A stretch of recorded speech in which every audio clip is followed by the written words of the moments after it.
Ngayon, ang kadugtong niyan, ang tunay na uri ng kalagayan ng ating Panginoon Kristo.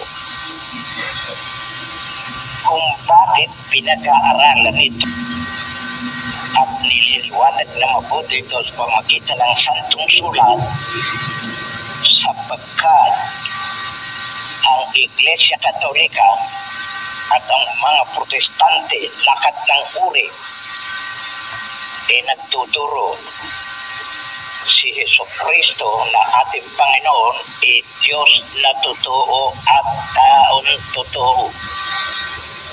Ang pagka-Diyos niya ay siya rin pagka-Diyos ng Ama. At ang pagka-Diyos ng Ama ay siya rin pagka-Diyos ng Anak. Subalit,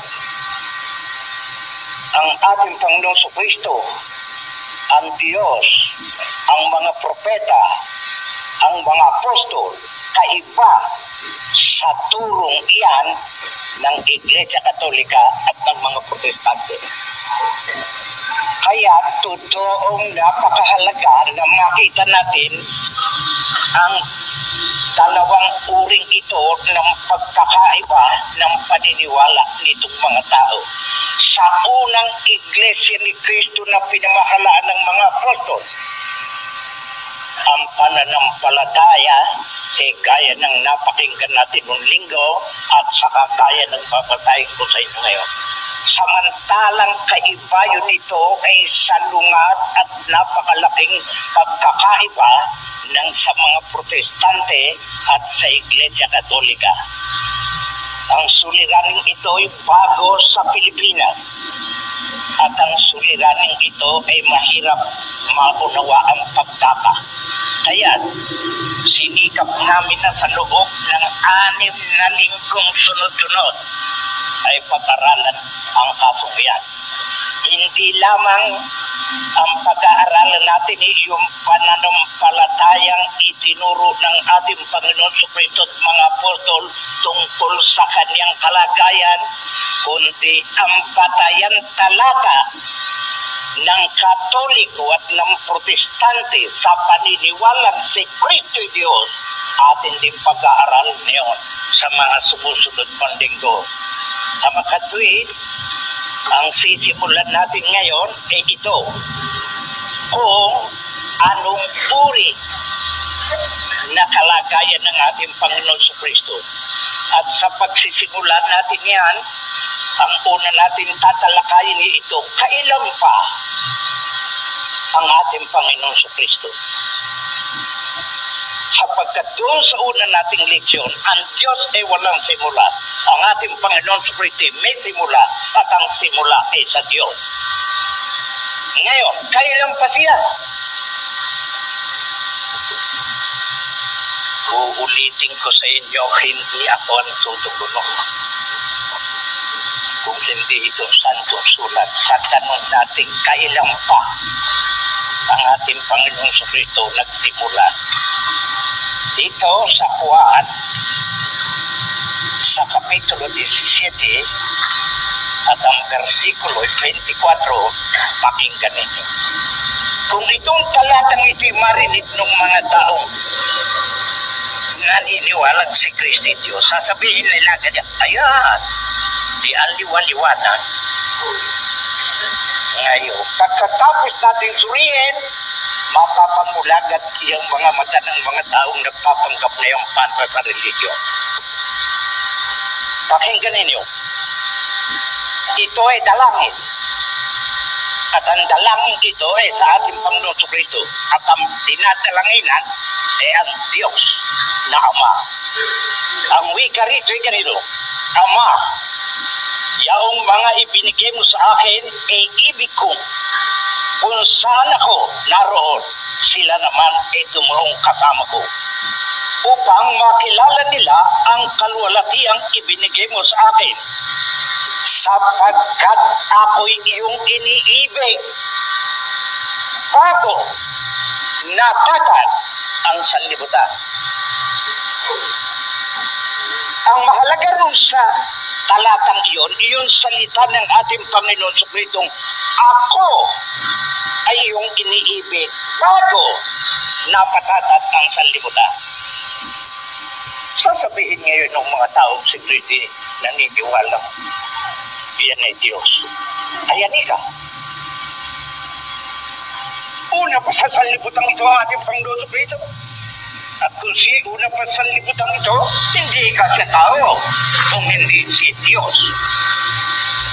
Bayaan natin ang mga pagpapalagay at ang mga haka at sapantaka sa talata. Ako'y ayaw niyon. Ang gusto ko'y mga tiyak. Ngayon, naniniwala ba kung bago itinatag ang sanlibutan, ang ating Panginoon Kristo'y iniibig na ng Ama? Opo. Yan ang sabi ng talata. Ako hindi tumututok sa salita ng Diyos. Yun nga ang tinatangayunan ko. Ngayon, kung gayon ang wiki, di una pa sa mundo ang ating Panginoon Kristo. Una. Ngayon, hindi masasapantahan natin siyang ay Diyos. Iyan sa pantahan yun ang gusto kong tupitin. Bakit? Pag sinapantahan ninyong ganoon, malinisya kayo. Bakit? Ito pang isang talata. Pakinggan ninyo. Dito sa Efeso, sa kapitulo 1 at ang versikulo 4, pakinggan din yung maigi. Ayon sa pagkapili niya sa atin, ay tumigil diyan. Sino yung nagsasalita? Si Pablong apostol ng ating Panginoon Kristo. Sino yung kausap? Iglesia ni Kristo. Anong sinasabi? Ito ang sinasabi. Ayon sa pagkapili niya sa atin, sa Kanya, bago itinatag ang sanlibutan, upang tayo'y maging mga banal at walang tungis sa harap niya sa pag-ibig. Kailan pa si Jesucristo? Bago itinatag ang sanlibutan. Kailan pa itinalaga na maging iglesia ni Kristo? Kailan pa itinalagay ang mga tao na pinili ng Diyos para maglingkod sa Kanya? Bago pa itinatag ang sanlibutan. Sa makatwid, kailan pa iniibig ng Diyos ang ating Panginoon Kristo? Bago itinatag itong mundo at ang buong sangkalangitang iyan. Kailan pa itong mga tao pinili na ng Diyos? Bago pa itinatag ang sanlibutan. Ano ngayon ang ating nakikita? Pareho.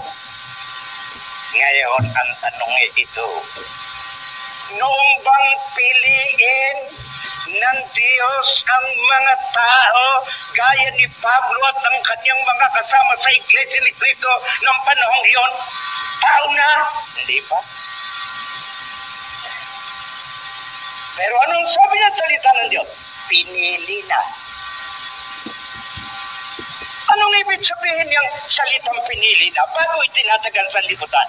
Sa makatwid, bago itinatag ang sanlibutan, yung mga tao itinalagan na ng Diyos. Pero, yari na? Hindi pa. Ang ating Panginoon Kristo, yari na? Hindi pa eh.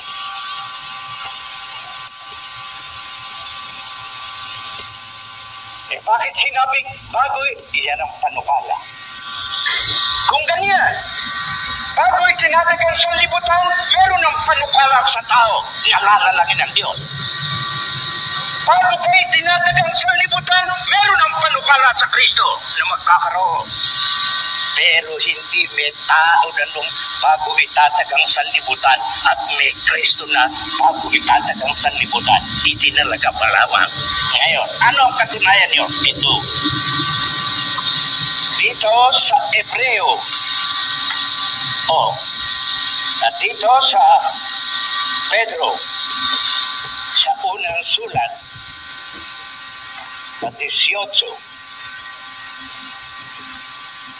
babasahin ko sa inyo kung kailan nagkaroon ng talagang Kristo, nakayag, nangyari.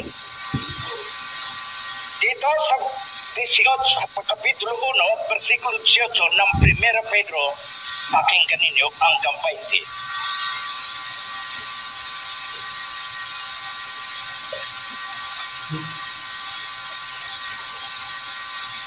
na inyong nalalaman na kayo'y tinubos hindi ng mga bagay na nasisira ng pilak o ginto mula sa inyong walang kabuluhang paraan ng pamumuhay na ipinamana sa inyo ng inyong mga magulang, kundi ng mahalagang dugo gaya ng sa kordero na walang kapintasan, walang dungis sa makatuwid bagay ng dugo ni Kristo na nakilala ng una bago itinatagang sanlibutan, ngunit inihayag sa mga huling panahon.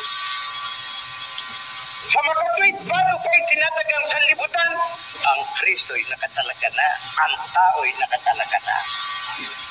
Kailan inihayag ang Kristo? Naghuling panahon.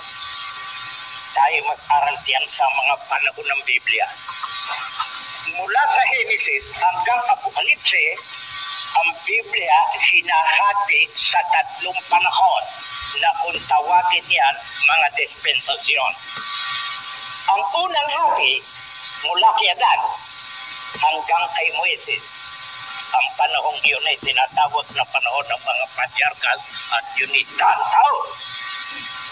Ang haba ng panahong iyon. Hindi lang taon, mahigit pa.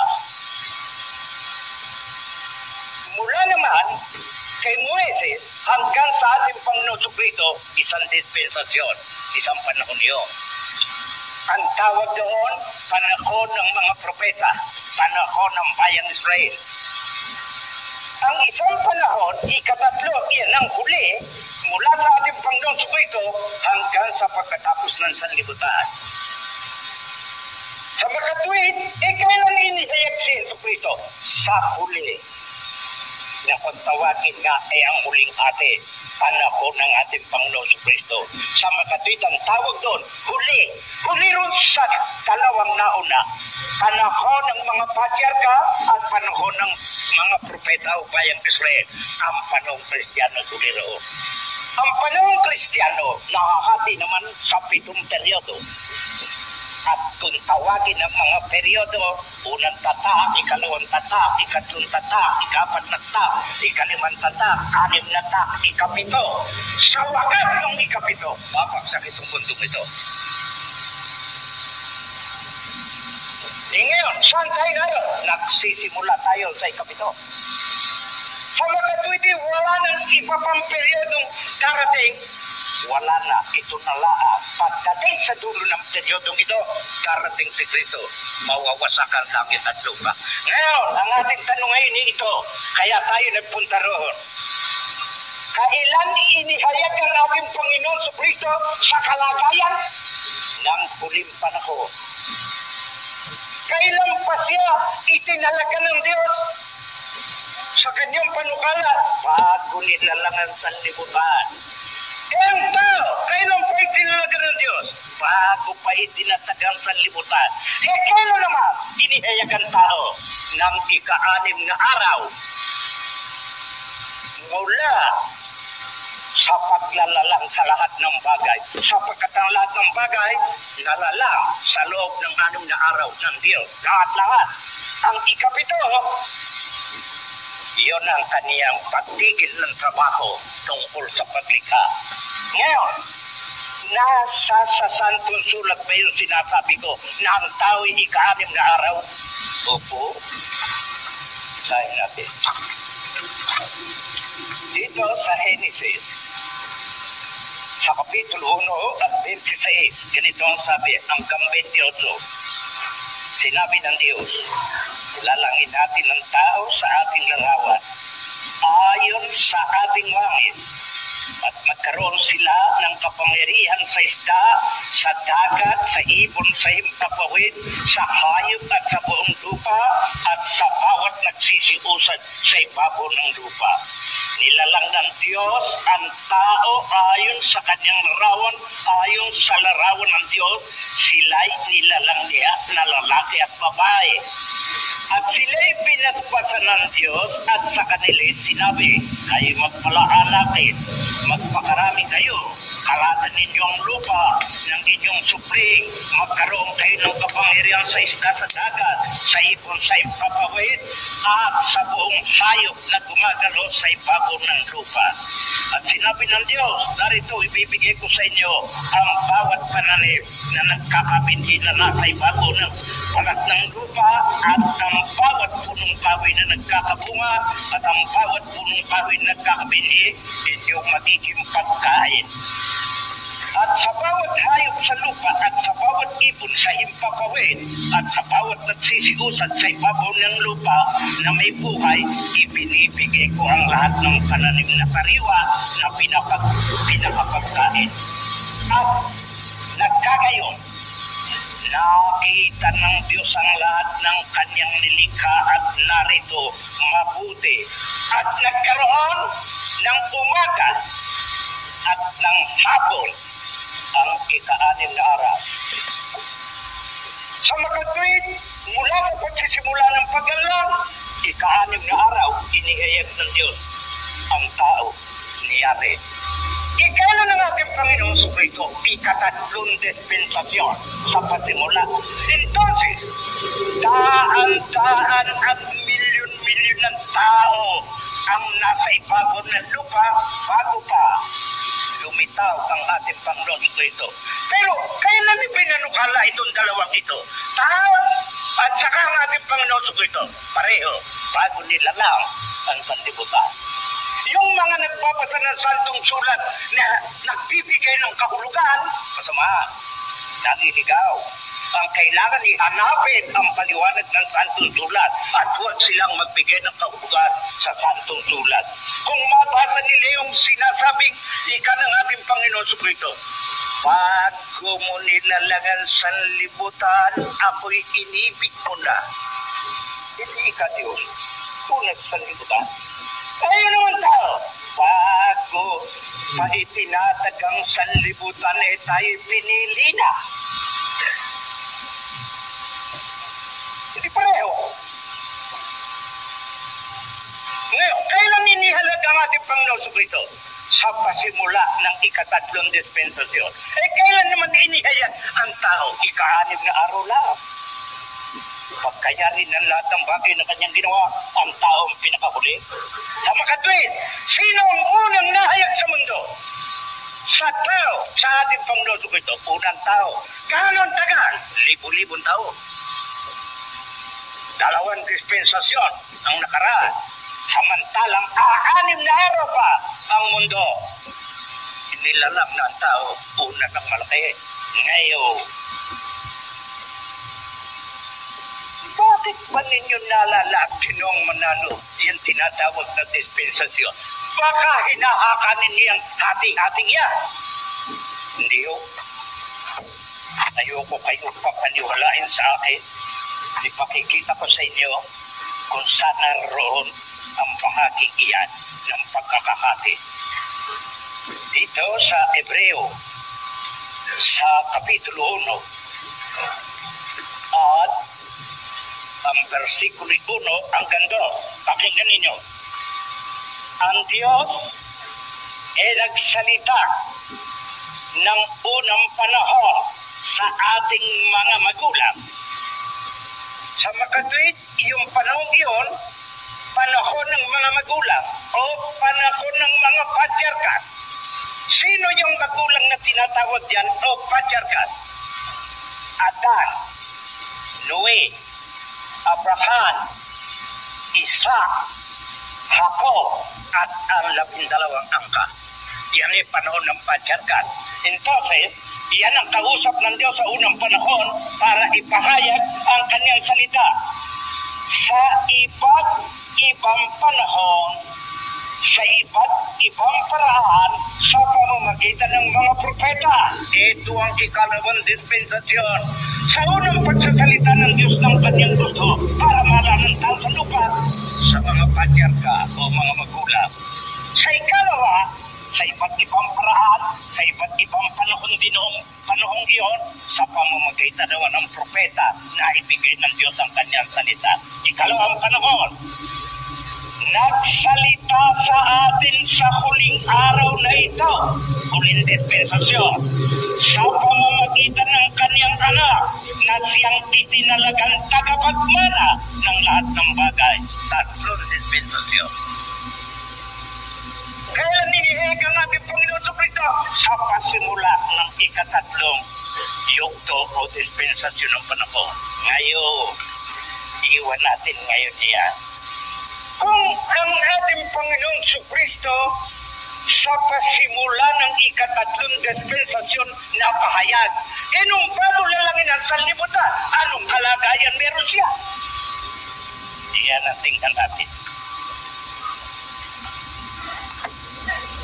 Para makita natin maigi kung ano ang ating Panginoong Jesucristo at kung sino siya, kung tama ngayon sinasabi ng Katoliko at Protestante. Itong sinasabing ito, hindi akin. Binabasa ko sa inyo. Kaya, hindi matatawag manalo kontra Katoliko yung Protestante. Protestante kontra manalo at Katoliko. No, senyor? Katoliko kontra Jesucristo, Apostol, Propeta, Diyos. Protestante. Isip, ganun din siya. Pareho. Sa makatwid. Ngayon, Jesucristo, Diyos, mga apostol, kontra Protestante, Katoliko. Bakit? Ito nagsasalita. Kanilang salita, hindi ako. Ngayon, ano ang kalagayan ng ating Panginoon Jesucristo bago nilalangan sa libutan? Pakinggan ninyo. Nang pasimula si Verbo. Ang Verbo ay sumasa Diyos at ang Verbo ay Diyos. Oh, bakit ka? Diyos pala ang Verbo. Ngayon, tayo pumunta roon sa salitang Verbo. Ano yung Verbo? Salita. Kaninong salita? Sa Diyos. Oh, kaya tanong sabi, sumasa Diyos yung salita. Ngayon, yung salita, Diyos na pagkat sa Diyos yun. Si Kristo ikay salita. Ganito yan, pero huwag kayong manila. Oh, yung hugong na yun, Panginoon, kay Manalo. Ano ang laman? Wala. Wala. Pero, sinabi ko, Juan, kanino yung hugo? Kay Manalo. Ano ang laman? Si Juan. Sa makatwid, iba yung sinasalita kaysa ron sa salita. Sino ang Kristo? Ang sinasalita. Alin ang salita? Yun sa Diyos, yun Diyos. Yan ang pagkakaiba. Pinanukala ang ating Panginoon Jesucristo na magkaroon ng Kristo sa pasimula, wala pa, panukala lang. Pinanukalang magkaroon ng tao, wala pa, panukala lang. Ngayon, so makatwid ang tao, sinanita, ipinahayag. Si Jesucristo sa pasimula, bago lalangin, ipinahayag. Pero, ano na papahayag? Diyos. Paano na ipahayag? Sa boses ng Diyos. Yung laman ng boses, yun ang Kristo. Sa makatwid, ano ang Kristo noon? Wala pa. Ano? Wala. Ang Kristo. Pero wala pang kalagayan. Wala pa. Balak pala. Ngayon. Kailan siya nahayag? Ito, pakinggan ninyo. Nagkatawan tao ang Verbo. Sa makatwid ay nagkaroon ng laman at buto. Binigyan ng Diyos ng katuparan na mahayag ang kanyang balak at ng mahayag. Ano? Tao. Sino nagsasabi? Ang apostol na si Juan. Sa kanyang pagsulat, nagkatawan tao ika. Ngayon, ang ating Panginoon Jesucristo, ano ang patutuo sa kanyang sarili? Tingnan natin kung ano ang patutuo niya. Dito sa Juan, Ebanghelyo ng ating Panginoon Kristo, Kapitulo 8, versikulo 40, salita ng ating Panginoon Kristo, ang kausap, mga Hudyo. Ganito ang sabi niya, "Datapwat ngayon pinagsisikapan ninyo akong patayin. Na tao na sa inyo'y nagsaysay ng katotohanan na aking narinig sa Diyos." Anong pagkatotoo ng ating Panginoon sa Kristo sa kanyang sarili? Tao. Anong sabi ni San Juan? Ang salita na pinalita ng Diyos ay nagkatawang tao, naging tao. Ano naman ang sabi natin Panginoon sa Kristo sa kanyang sarili? Siya ay tao. Bakit di kanyo ako pinagsisikap ko patay? Eh ako'y nagsasalita ng totoo. Ngayon. Ano naman ang pagkakilala ng Diyos sa ating Panginoon sa Kristo nang ipahayag ang ating Panginoon sa Kristo sa lupa? Ano ang pagkakilala ng Diyos sa Kanya? Pakinggan ninyo. Bago ko basahin itong kuwan, ibig ko nag-istoryahin sa inyo. Itong si Jose, galing sa lipi ni David, may edad na. Siguro, mga 35 taon o 40 pa ang edad. Kesa kay Maria. Maring ang Biring Maria, mayroong mga 22 o 25 ang abante naman ni Juan, mga 40 ni Jose na naging asawa. Sa makatwid, si Jose matandang-matanda na. Ang itinataas lang ng bilang niya, mga 40 o 45 ang edad sa taas. Pero, yun namang isa, mga 22. Sa makatwid, kapag kayong 25, si dalawa, may isip na ninyo kung kaano kahaba yun. Mga 67 taon, kaya kasaway na 22 taon. Ngayon, siya nakikisama. Banat. Ang kanyang pakikisama, hindi pares ng mag-asawa, kundi pagmamahal bilang katulong sa buhay, minamahal niya. Wala, yung tungkol sa kalagayang mag-asawa, hindi niya pinakikialaman. Pero, napansin niya itong tiyangin malaki. Ngayon, para walang iskandalo, hindi siya nag-ingay-ingay. Sapagkat kung sasabihin niya, bakit na malaki yan? Marahil yung babae di primera sa katwiran niya. Walang lalaki niya. Iisa pa ang iyo, ay mga 25 ng pahalang-halang at pakursa-kursa na nakakapagtilaok na yung mga babae. Kaya si Jose, para iwasan itong gulong ito, sapagkat ang kalaban ni babae, hindi siya mananalo, hindi nakunggo. Anong ginawa? Kinuha yung kanyang kaprasong basutan, yung kanyang tunggod, naglakad. Hindi nagsabi kanino man, lumayas pagkat ayaw niya ng babae na naglalaman. Ngayon, ito ngayong babasahin ko ang kadugtong niya. At ito, pakinggan ninyo. Si Jose, na kanyang asawa, palibhas ay lalaking matuwid, ayaw ihayag sa madla ang kaniyang kapurihan. Nagpasyang hiwalayan siya ng lihim. Tatapuan, samantalang pinag-iisip niya ito, narito ang anghel ng Panginoon ay napakita sa kanya. Sa makati, tumiwalay siya ng lihim. At samantalang pinag-iisip-isip niya siguro, sino ba yung lalaki ang nakasira diyan? Paano kaya nasira? Saan kaya naroon? Kinuha itong kadaksilang. Samantalang pinag-iisip-isip niyang palakad siya sa paglayag at malayo na kay Pala. Ang Diyos na nakaalam ng sekreto at katotohanan ng lahat ng tao, inutusan ang isang angel, pumaraw pa kay Gabriel. tumarong ka kay Jose. Gabriel, tingnan ninyo. Kung anong sabi ng Diyos, nadala ni Gabriel. Ganito ang sabi niya.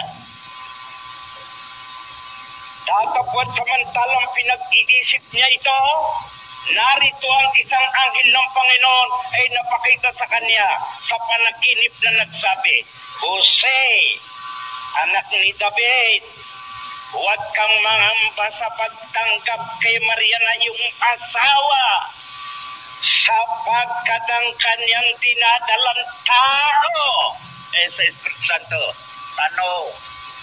Anong sabi ng Diyos na dala ng anghel kay Jose para huwag lumayas? Jose, huwag kang mangamba sa pagtanggap kay Maria na iyong asawa, sapagkat ang dinadalang kahoy, ang dinadalang tao, lang ng Espiritu Santo. Hindi sinabi ng Diyos na, Gabriel, parang pa kay Joseng lalayas dahil sa duda sa kanyang asawa. Paliwanagin mo ng katotohanan na iyon na lang ng Espiritu Santo. Yung dinadalang dapat yan, Diyos. Senyor Katolikos Protestantes, kumusta kayo? Yang linaw-linaw niya. Anong sabi ni Jesucristo? Tao. Anong sabi ni Juan Apostol? Nagkatawan tao yung panukala. Anong sabi ng ating Panginoon? Tao.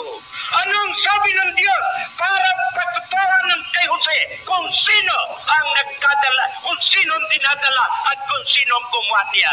Espiritu Santo. Ano ikang dinadala? Tao. Napakalinaw. Napakalinaw. Ngayon, nangangating Panginoon Jesucristo manalangin sa Diyos. Ano ba ang kanyang ipinapanalangin pa?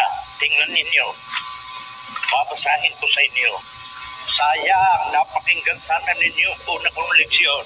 Yung mga naririto niyan, magiging ganap. Sa mga susunod-sunod pa yan, makikita ninyo. Pakinggan ninyo ang panalangin ng ating Panginoon Jesucristo. Sa Kapitulo 17, Juan, versikulo 1,